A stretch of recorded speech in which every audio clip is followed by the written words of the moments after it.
Boa tarde, meus queridos alunos. Tudo bem? Espero que se encontrem todos bem aí. Eu hoje vou começar com vocês aí a unidade 7. Eu dividi aí em duas partes,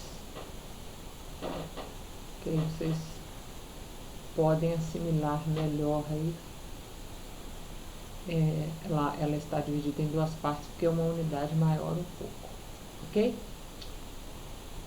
Então, é o nosso penúltimo capítulo, onde também vai ser, né, um tópico para você estar inserindo no trabalho aí, tá?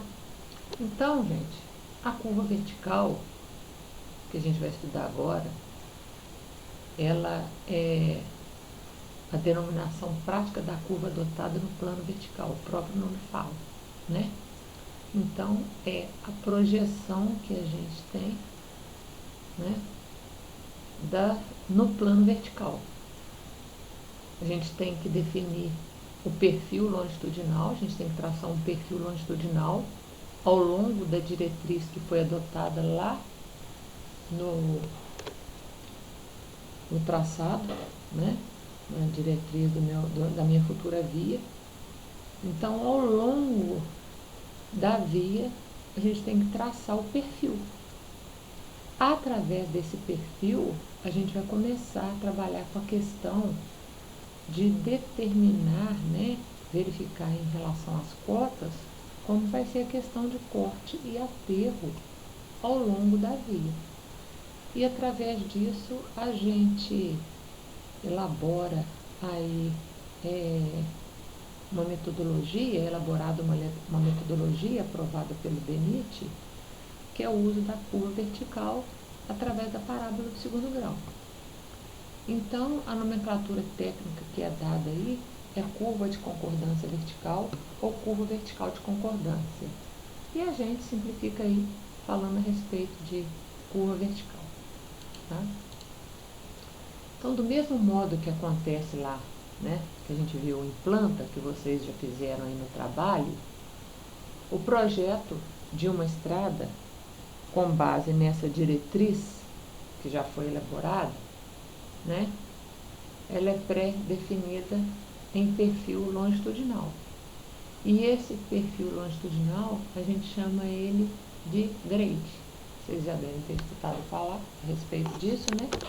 Então, o perfil longitudinal do terreno, a gente chama de grade. No caso, grade natural do terreno. Então, o grade, ele é composto por trechos retilíneos. Esses trechos retilíneos é dado pelo projetista. Esses trechos são, isso aí no caso, né, do trabalho de vocês que vão adotar esses trechos, vocês vão ver aqui como que vai ser isso. Vocês vão estudar, né, de forma criteriosa, o projetista deve fazer isso aí de forma criteriosa, e a cada encontro, a cada ponto de interseção desses trechos retilíneos também vai ser concordado por uma curva, tá? E essa curva, ela é calculada de forma a evitar que os veículos, ao transitar pela via, evite choques mecânicos bruscos nesse ponto de mudança de inclinação, né? E o projeto é a mesma coisa que a gente pensava em termos de plano horizontal.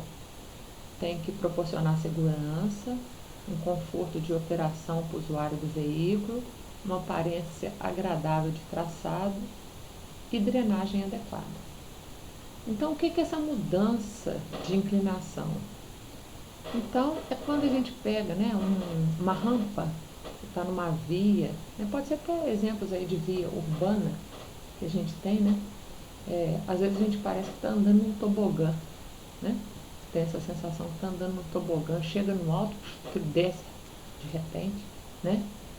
Não tem uma concordância ali adequada que evita essa mudança brusca.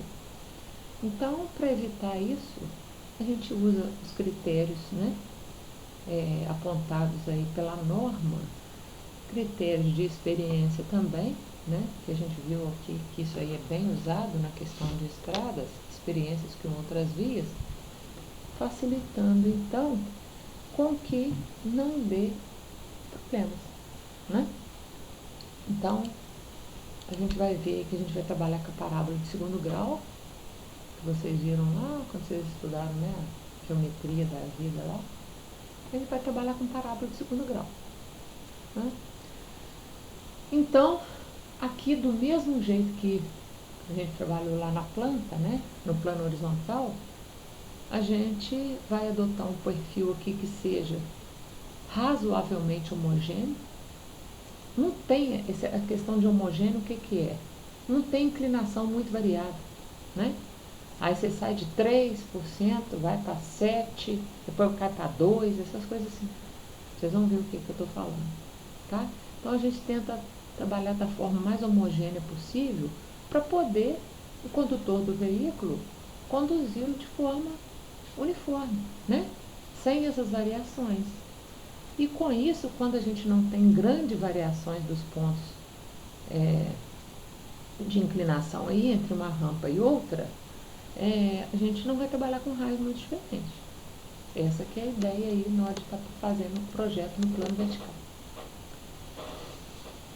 Quando vocês forem fazer o perfil longitudinal, que no caso aí do trabalho vocês vão estar fazendo, né, manualmente, vocês vão adotar um papel milimetrado, uma folha milimetrada, tá? Nada, como eu falei, nada no computador. Então, para essa folha milimetrada, vocês têm que adotar aí escalas para serem trabalhadas, tá? Escalas para ser trabalhada. Então, o perfil longitudinal, ele de acordo com a norma aí, tem as seguintes escalas aí. Se na horizontal você estiver trabalhando de 1 para 1000, na vertical vai estar 1 para 100. Se na horizontal tiver 1 para 2000, na vertical vai estar 1 para 200. Se na horizontal está 1 para 5000, na vertical vai trabalhar 1 para 500. E se na horizontal seu perfil, sua planta na horizontal for traçada com 1 para 10.000, seu perfil vai ser de 1 para 1000. Vocês podem observar que na vertical é 10 vezes maior. Por que tem que ser isso? Senão não aparece. Vai aparecer na hora que você traçar aí na horizontal. O que vai ficar na horizontal? As estacas, os estaqueamentos. E na vertical, as cotas, de acordo com as curvas de nível que a gente vê lá na planta. Se eu não usar uma escala dessa proporção aí, 10 vezes maior, na hora que você for traçar, vocês vão ver que se for a mesma escala, vai dar praticamente uma reta. A gente não vê desconformidade nenhuma no terreno. Então tem que usar esse critério aí de adotar uma escala 10 vezes maior na vertical para poder destacar aí a representação do terreno, tá? Que vai ajudar a projetar o grade. Então, quais são os conceitos gerais sobre o projeto em perfil? Ter aspectos físicos condicionantes, né? O aspecto físico da condição do condutor aí, ter visibilidade na via, né? Porque dependendo, vocês podem observar, que às vezes a gente pega uma rampa aí tão íngreme, tão forte, que você só vai ver alguma coisa na hora que você chegar no topo dela mesmo, vai ver o que tem depois. A gente não consegue, né, numa certa altura, verificar o que está mais à frente. Também o desempenho operacional de veículos. O que a gente faz lá na hora do projeto, né? Qual o tipo de veículo que vai passar pela rampa? A rampa está muito forte, 10, 12%? Qual o tipo de veículo que vai passar por ela? Ele vai desempenhar na rampa?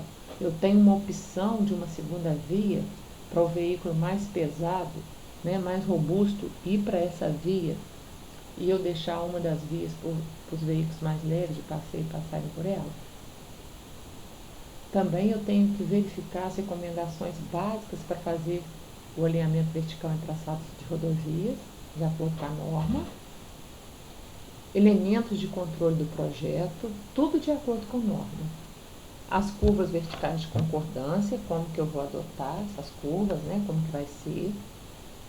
Qual o critério que eu vou adotar para fixar o comprimento mínimo de curvas verticais? Isso a gente vai ver lá na hora que a gente estiver projetando. Existe um critério para fixar qual que é o comprimento mínimo da curva vertical. O que é o comprimento mínimo da curva? É aquela distância que vai desde o ponto de curva, aqui também a gente chama de ponto de curva vertical, até o ponto de tangência vertical. Também temos que verificar quais são as coordenadas, a coordenação desses alinhamentos, tanto do horizontal como vertical. Verificar quando tem presença de túneis, pontes e viadutos. E as principais inter-relações entre projetos geométricos e os projetos dessas obras de artes especiais aí. Então, se tem projetos de obras de artes especiais, eu tenho que verificar, eu tenho que ver qual que vai ser a relação entre eles e o meu perfil vertical. Algumas considerações que a gente tem que levar em conta sobre o efeito do relevo, né? Então, a gente viu lá atrás, para o plano horizontal, que o relevo é um fator importantíssimo. Aqui também não deixa de ser, né? A topografia aqui, ela é muito mais pronunciada do que no caso do alinhamento horizontal, porque é aqui que a gente vai ver a questão dos movimentos de terra, tá? Então, é importantíssima a questão do relevo. Então, a escolha do perfil, ela é ligada intimamente ao custo da estrada, especialmente ao custo da terraplenagem. Como eu falei com vocês, um dos serviços, né, que demanda o maior custo dentro de um projeto de estrada é a terraplenagem. Então, a gente vê que tem muitas estradas aí, né, que faz a terraplenagem, começa a fazer os sistemas de drenagem, são os mais onerosos aí. E acabou, parou. Depois não tem mais o que fazer. Não consegue fazer contenção de talude, não consegue fazer mais nada. Né? A verba acabou, não tem mais condições aí. Então tem que, essa questão do perfil, tem que adotar aí critérios que evitem menor custo com a terraplenagem. Evitar movimento de terra, né? Condições geológicas e geotécnicas das áreas a serem atravessadas pela via também tem uma grande influência no perfil, tanto na execução do corte como na questão do aterro, pois condições desfavoráveis do solo natural pode ter serviços especiais de alto custo, como escavação de rocha, né? Então às vezes precisa usar explosivos, aquilo que eu falei, obras especiais de drenagem. De repente tem que fazer obras especiais de drenagem como ponte, pontilhões, bueiros aí de diâmetros elevados. Isso aí tudo onera também o custo da obra. Outro problema também, né, que muitas vezes a gente vê que é largado para lá, fazer estabilização de taludes, né? Fez o corte, primeira coisa que eu tenho que fazer, tomar providências aí para ver, né, para não deixar o talude mais tarde sofrer escorregamento, ter processos de erosões, né? Então tudo isso aí entra no projeto. Como eu tinha comentado com vocês lá nas primeiras aulas, um projeto geométrico, né? A gente está trabalhando aqui com um projeto geométrico, mas um projeto de estradas envolve vários outros, né? A questão geológica, geotécnica, a terraplenagem, a questão de hidrologia, né? A água da chuva que cai sobre a via, ao longo da via, né? Tem que ter o sistema de drenagem adequado. Então, tudo isso envolve um projeto de estrada. Quando que eu vou... Aí tem uma situação falando o seguinte: quando que eu vou dispensar as curvas verticais? Ao traçar as rampas, a gente vai verificar isso aqui. Ao traçar as rampas ao longo do perfil, se entre uma rampa e outra houver uma diferença de 0,5% ou valor inferior a este, dispensa fazer a curva. Só faz uma adequação, tá? Então, entre um grade reto e outro, né? Quando tá lá, um é 3,3, o outro é 3. Então, 3,3 menos 3, 0,3. É inferior. Então, só faz uma adequação entre as rampas ali com uma curva simples. Agora, se esse valor é superior, aí é necessário, então, fazer a curva e os seus cálculos de forma adequada. No caso de ruas residenciais, deve ser o máximo possível em nível, né, compatível com as suas áreas adjacentes. Como no caso, né, tem locais que a gente vê, como eu falei com vocês, né, em áreas residenciais, que parece que a gente está passando por um tobogã. E quando for necessário fazer rampas inferiores a 15%, a gente tem que olhar as condições de drenagem, tá? Para vias localizadas em áreas comerciais e industriais, o projeto deve ter rampa com inclinação menor que 8, ou seja, o ideal 5%. E para proporcionar um sistema de drenagem apropriado, nas vias onde tem meio-fio, deve-se assegurar uma taxa pelo menos de 0,3%. Essas são algumas condições aí para a questão de área urbana, comercial e industrial. Assim, muitas vezes, a diminuição da altura de um corte ou de um aterro pode reduzir sensivelmente o custo de um determinado trecho de estrada. Tá? Então, é isso que a gente tem que verificar na hora de adotar aí o melhor perfil. Os grades, né? A partir do grade natural, eu vou adotar os grades retos, depois a parte em curva, o grade em curva, que eu vou mostrar aqui para vocês ainda, tá? Porque é aí que eu vou estar onerando a minha planilha de custo. É aí que, na hora que a gente entra assim, numa concorrência aí, numa licitação, faz um projeto para alguma empresa, a primeira coisa que vai olhar aí é como que fica esse custo da terraplanagem, tá? Como que é o comportamento dos veículos aí nas rampas? Os veículos de passageiros conseguem vencer muito bem rampas de 4 a 5%. A perda de velocidade é bem pequena, tá? Então, quando você está fazendo um projeto, em situações onde estou com pista simples, né? Vai passar apenas um veículo nessa pista, caminhão, veículos leves, carreta, etc. Toda aquela categoria que vocês viram aí. Então, vocês estão vendo aí que para veículos eles conseguem vencer aí de 4 a 5%. Ainda tendo uma perda de velocidade mesmo que seja pequena. Mas o ideal é que se faça de 3%, né? Porque aí vai ser o mesmo que o veículo estivesse andando em trecho em nível, tá? Mas 4 a 5%, perda de velocidade pequena, então é aceitável. Agora, para veículos maiores, a gente tem que pensar nisso, né?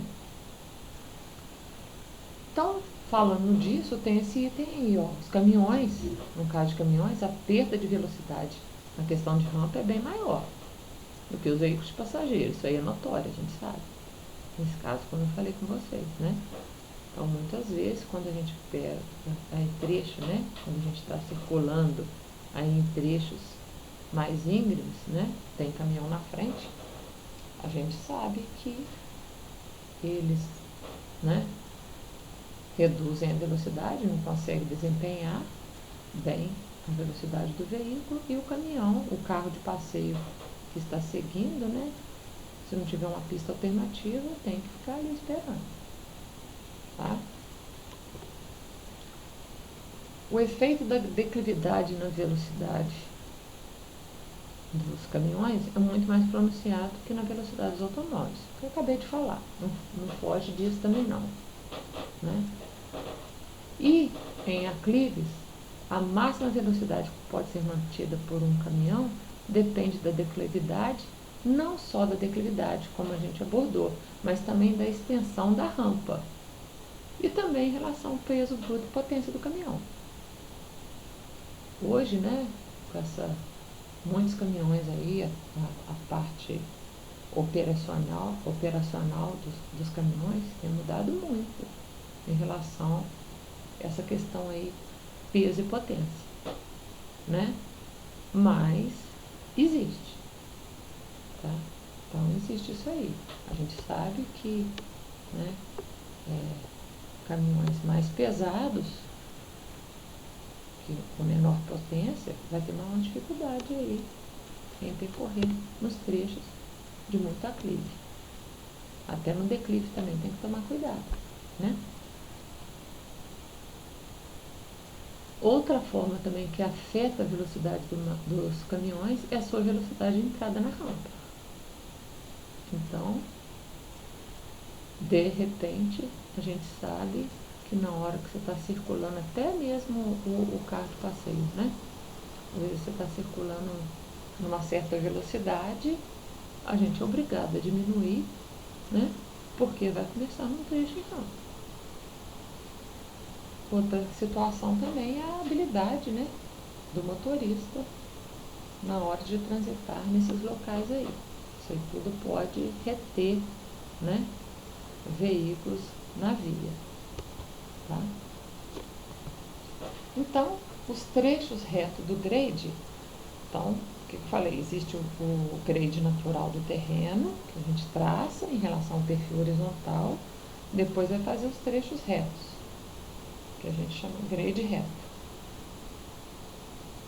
São as rampas, que também é chamado aclive. A gente chama essa situação de aclive, que é o sentido crescente do estaqueamento. A altura dos pontos vai aumentando. Nesse caso, a gente usa essa consideração aí de falar que é uma inclinação positiva. Então, quando a minha rampa está em aclive, né, a rampa está em aclive, o estaqueamento, né, está no sentido crescente, a altura dos pontos vai aumentando, então é positivo. No caso do declive, quando essa altura dos pontos vai diminuindo, a gente fala que temos o quê? Temos uma inclinação negativa. E pouco usado, né, o termo aí contra-rampa. Mas é aclive e declive mesmo. Rampa em aclive e rampa em declive. E a questão de patamar. Patamar também se fala como trecho em nível. O trecho tem nível. Ou seja, quando se mantém na horizontal, inclinação zero. Então, isso aqui que eu tinha falado para vocês, ó. Aqui está mostrando o grade reto já. E aqui a parte do grade curvo. Então, já teve o terreno natural. Tem um outro desenho mais na frente que eu vou mostrar. Tá? A partir do terreno natural, foi traçado, então, os grades retos. Nesses grades retos, é feito, então, o quê? A concordância vertical. Então, essa, por exemplo, é uma rampa em aclive, uma rampa em declive, uma rampa em aclive. A simbologia que eu falei que a gente vai precisar, tá? Porque tem nas equações, a gente vai levar em consideração a questão do sinal.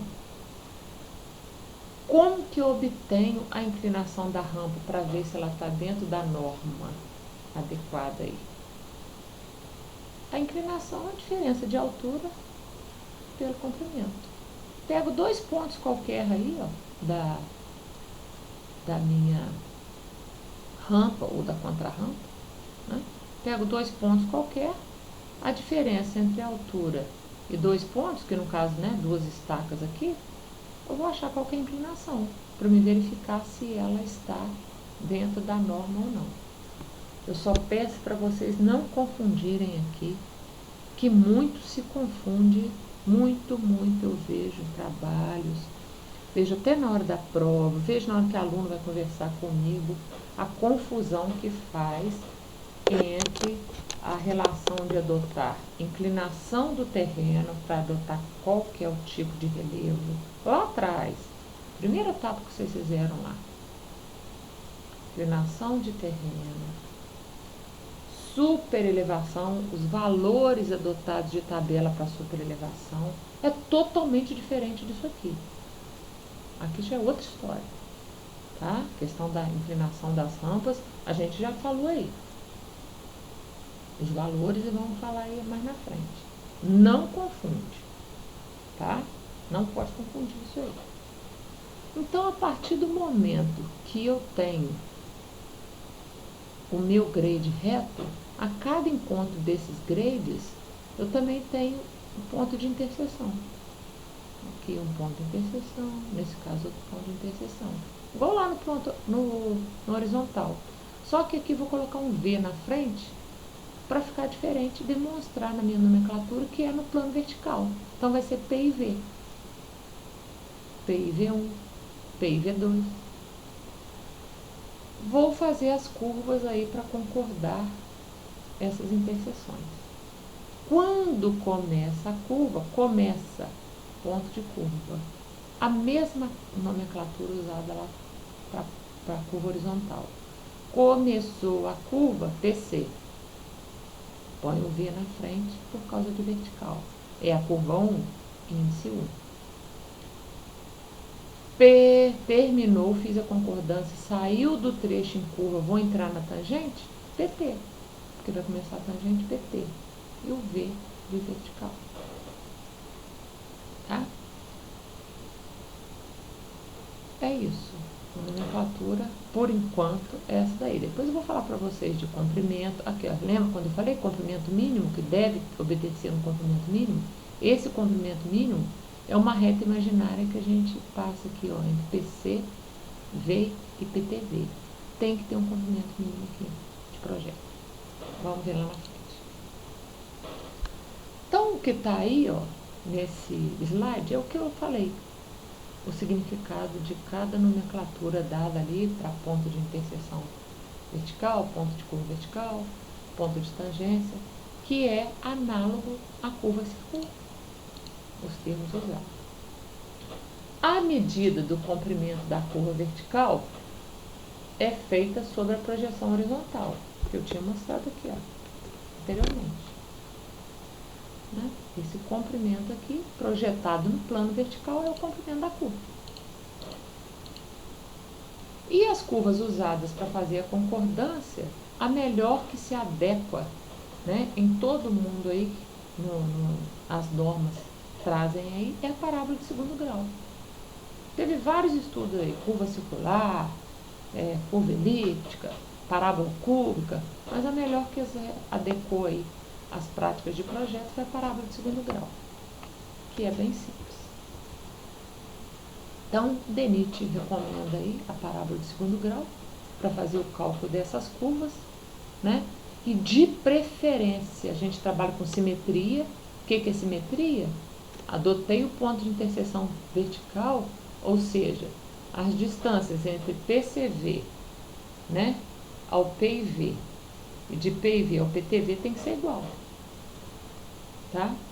Se o comprimento da minha curva é 100, então 50 para um lado, 50 para o outro. É o adequado trabalhar assim. Tá? O adequado trabalhar assim, igual aqui, ó. Essa curva aqui, ó, projetada PCV-PTV, 420 metros. Então, o que é o ideal? Aí o que vai ser? Simetria, 210 para cá, 210 para cá. Essa aqui não é 280? 140 para um lado, 140 para o outro. Tá? É o ideal. Tá ok? Então, vocês vão perceber que é essa situação aí, que é feita o perfil. Olha bem, o que vocês vão ter lá no trabalho e como que é. Então, vai traçar aí as estacas, né? No eixo das abscissas, as estacas, no eixo das ordenadas, as cotas. Lembrando que essa escala é 10 vezes maior que ela. Então, vou traçar olhando lá vou pegar minha planta, né? Lá o meu perfil, meu projeto na horizontal. Vou verificar cada estaca lá, e vou verificar as cotas que essas estacas estão. Verificadas as cotas, eu vou ter quem? O meu grade natural do terreno natural. No caso aqui é representado por esse pontilhado. Tendo o grade natural, eu vou começar a fazer o quê? Projetar as minhas rampas, meu grade reto. Então, vou começar a adotar, né? De forma tal, igual no caso aqui, ó, rampa, adequando uma rampa aí, ó, 2%, né? Questão tranquila, visto que já é, né, até 5%, para veículo de passeio. Aqui já tem uma contra-rampa de 4%, né? Assim, como é contra-rampa, como nós falamos, declive é negativo. Outra rampa, 3%. Então, eu verifico que nessa parte aqui, ó, eu vou cortar. O que eu cortar aqui, vou usar grande parte desse material aqui para aterrar aqui. Então, eu tenho que fazer essa história aí de compensação. É aí que é a questão do movimento de terra. Eu sempre tenho que trabalhar pensando nisso. Vou cortar, ali mesmo por perto, a máquina vai vir cortando. Isso aí vocês vão ver lá com o soldado depois, né? Vai cortar o material e depois esse material vai ser aterrado. E, professor, mas tem condições que a gente aprende lá em mecânica dos solos, que às vezes o material que corta não serve.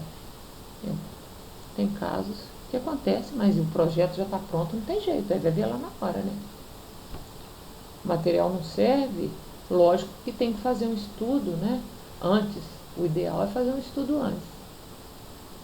Principalmente quando a gente já está trabalhando com duplicação, que já tem alguma via perto, que já tem um estudo de solo perto. Hoje em dia, com essa facilidade que a gente tem aí de informações, né?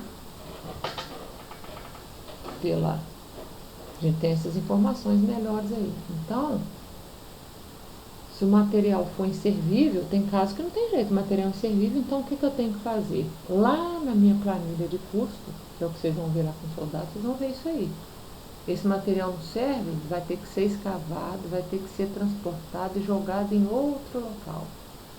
Então, olha bem como que é isso, né? E onde eu vou fazer o aterro, eu vou ter que buscar também material de outra jazida. Então, aí todo o custo é totalmente diferente do que eu cortar e aterrar. Aqui eu tenho que levar o material, aqui eu tenho que trazer um outro material. Então, isso aí tem que tudo levar em consideração, tá? Isso é a questão da terraplenagem.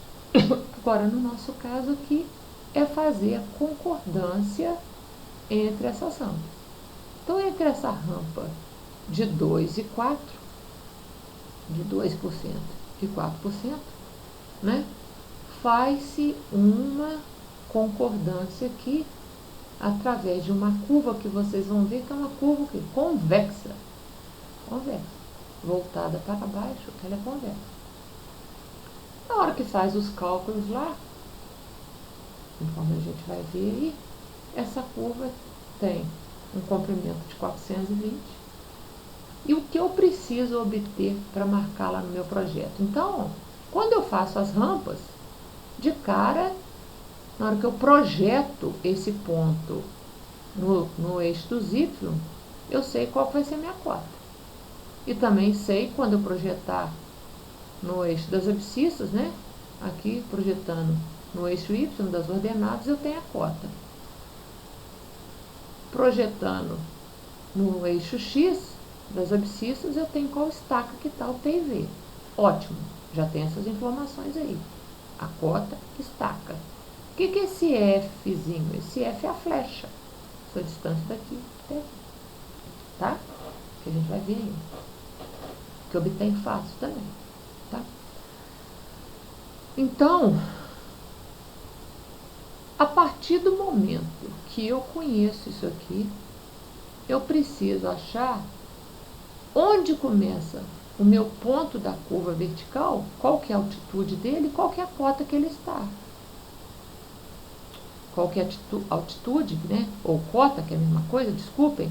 Qual que é a cota ou altitude e qual que é a estaca de PCV. Fácil, já que eu tenho a cota de P e V e a estaca do P e V, obtendo essa diferença de altura no plano horizontal, no plano vertical aqui, só fazer a diferença entre esse e esse. Onde que ele vai estar. E a estaca? Eu conheço essa estaca aqui. E aqui é a metade, 210. 210 eu sei quantas estacas vai ter aqui. Então esse valor aqui, menos os 210, vocês podem fazer a conta aí que vai dar certinho. Né? Se adotar de 20 em 20, 20 em 20, o 210, sabe quanto que vai dar aí. E assim vai, para cá a mesma coisa. E assim sucessivamente. Tá? Então é bem tranquilo aí. Ok? Aqui está mostrando qual que vai ser o raio. Aí, abaixo, aqui está mostrando, né? Onde que está o meu ponto, tá certo? Onde é o raio da curva. Essa curva tem um raio de, que a gente determina, tendo o valor do L e tendo o valor da diferença de inclinações, eu acho o raio da curva. Tá? Aí o trecho reto, depois o trecho em curva também, eu consigo obter o raio, trecho reto novamente. Tá? Trecho reto novamente. É assim que vocês vão apresentar o perfil de vocês, do trabalho. Tá ok? Então, como tinha falado aqui anteriormente, né? A questão da simetria mostrada na figura é essa daqui, ó. Não é nessa figura aqui não, é nessa, que eu pulei aquilo ali para explicar antes. A simetria é isso aqui, ó. Eu tenho meu ponto de interseção vertical. Se o comprimento da minha curva é L, simetria é essa questão aqui, de PV até PCV, é simétrico, L sobre 2. PV é PTV, L sobre 2. Vamos fugir disso aqui. Não trabalha dobrado. Tá? Quais são as vantagens de se usar, então, a parábola de segundo grau? A parábola de segundo grau é uma equação de curva simples, que a gente já viu, né? Vocês já estudaram isso aí. Vai ter a oportunidade de ver aqui de novo. E a transformada da parábola, devido às suas escalas no perfil, também vai ser uma parábola. A taxa de variação de declividade da parábola é constante. O PCV e o PTV podem ser locados em estaca inteira ou então de 10 em 10. E nesse caso aí é desnecessário usar tabela ou gabarito para desenhar a curva. Já faz o cálculo direto. Tá?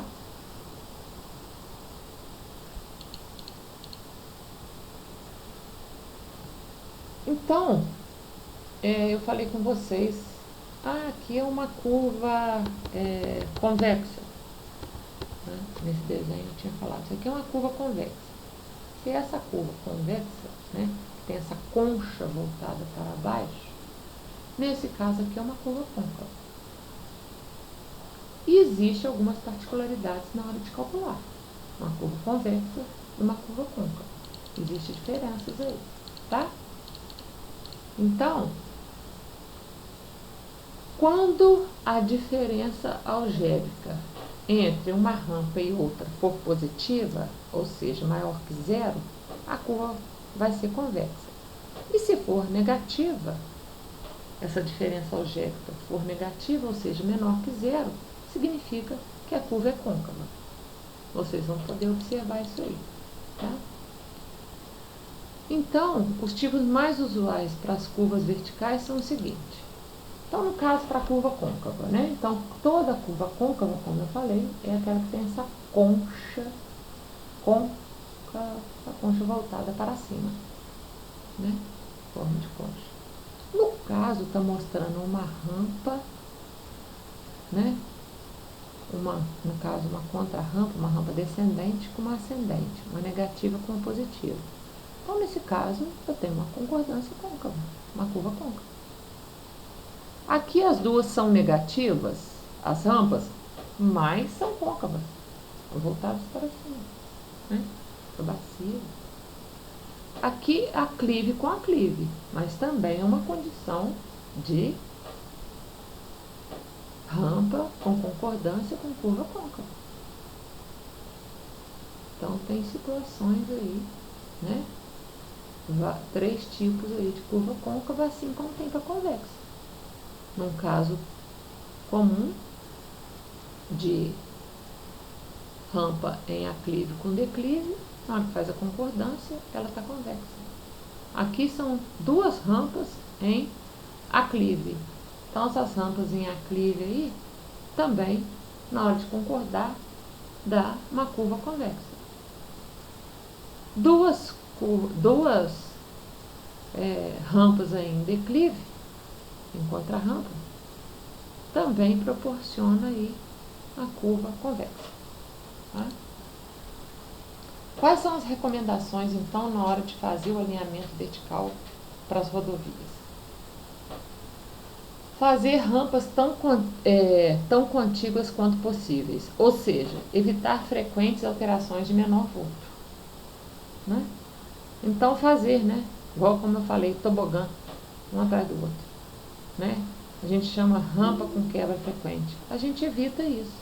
Então, faça, né, uma rampa mais contígua possível, da qual eu vou ter um valor, né, aqui adequado para que o veículo circule sobre a via, tá? Apenas com uma mudança, e uma mudança que não seja, né, tão brusca assim. Melhor do que ficar fazendo essa situação de tobogã, tá? Evitar curvas verticais no mesmo sentido, separada por pequenas extensões, principalmente no caso de rodovias de pista duplas ou caso de curva côncavas. No caso aqui está mostrando uma curva convexa, né? Então, onde a visão completa não é agradável. Então, ó, aqui está tendo 2 quebras sucessivas, ó, uma aqui e outra aqui, no mesmo sentido, né? Curva convexa, curva convexa. Então, evitar isso aí, né? Então, faz apenas uma rampa, contra-rampa, uma curva só, não 2. Em trechos longos de aclive, é conveniente dispor rampas mais íngremes na parte inferior.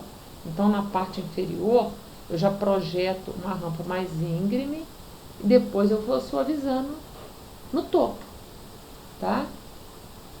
E no caso de rampas longas, muito íngremes, né?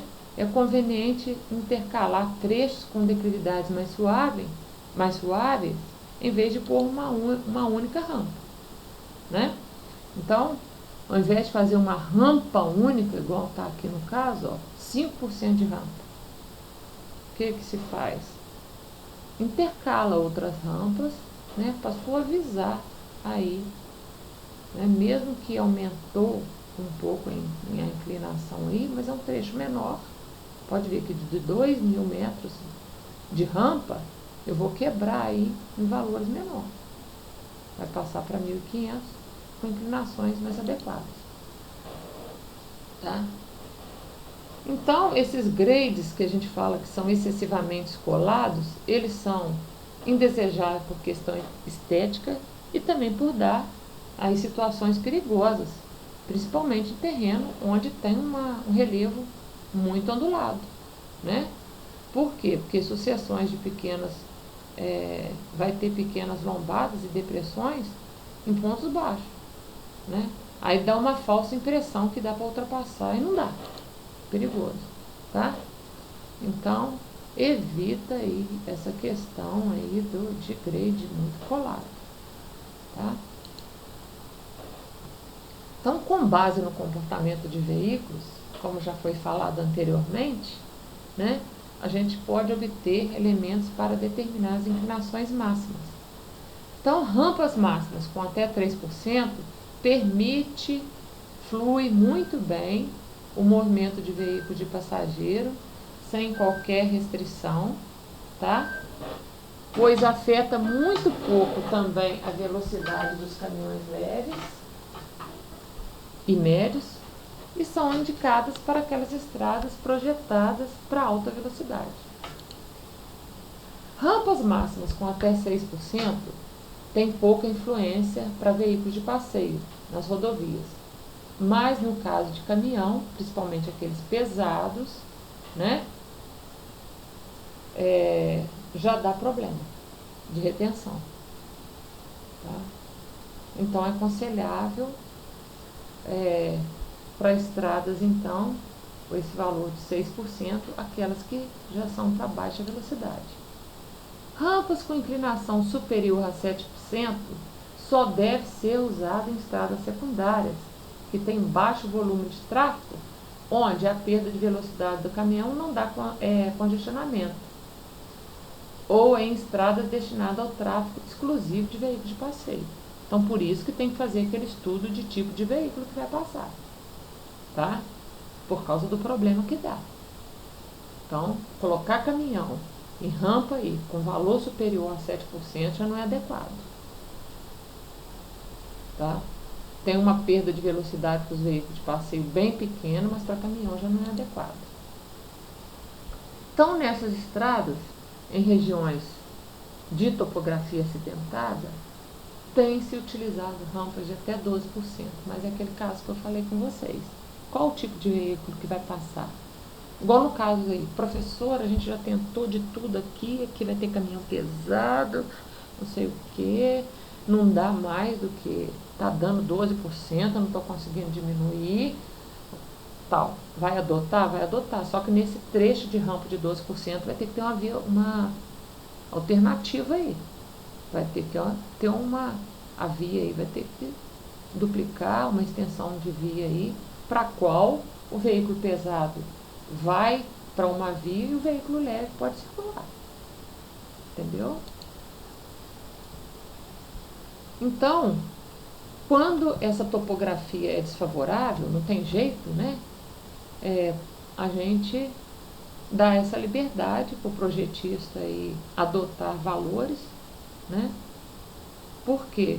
Porque senão, se for mudar, né, vai ter muito movimento de terra, vai ter, né, custo alto aí com corte e aterro, às vezes vai ter que fazer construção de viaduto e túnel, e isso vai encarecer muito a estrada.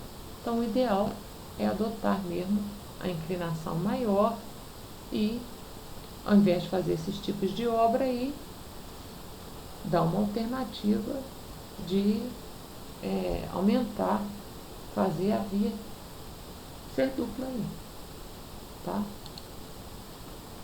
Então, de acordo com o DNR, né, que é essa tabela da DNR, mas o DENIT continua usando, qual vai ser o valor de rampa desejável? Como que a gente adota isso? Então, existe uma relação entre relevo, lembra quando eu falei? Relevo sempre é importante. A relação entre relevo e classe vai ser o valor desejado aí para questão de rampas. Então, eu estou trabalhando na classe 3 e o meu terreno é ondulado, 6%. Tá? E assim vai.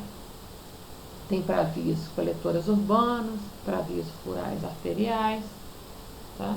Então, no caso aí, né, vocês podem usar, se for arteriais de vocês, no caso aí, tá?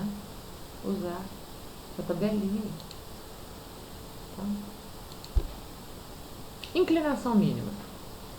Qual que é a inclinação mínima? Qual que é o grade mínimo? Tem o máximo, mas qual que tem o mínimo? Tem também, né? Então, nos trechos, por quê? Por causa da questão de, foi falada lá no início, drenagem. Então, nos trechos onde a água da chuva não pode ser retirada no sentido transversal à pista, né? No caso aí, não dá para fazer a drenagem transversal, não é suficiente, né? Ou não tem, não pode ser totalmente retida, não foi projetado para ser totalmente retida, em cortes extensos ou em pista com guia lateral, o perfil deve ter uma condição mínima para o escoamento da água no sentido longitudinal. Então, nesse caso, é aconselhado rampa com inclinação que não seja menor a 0,5%. Nas vias de alta qualidade pavimentada, né, 1%,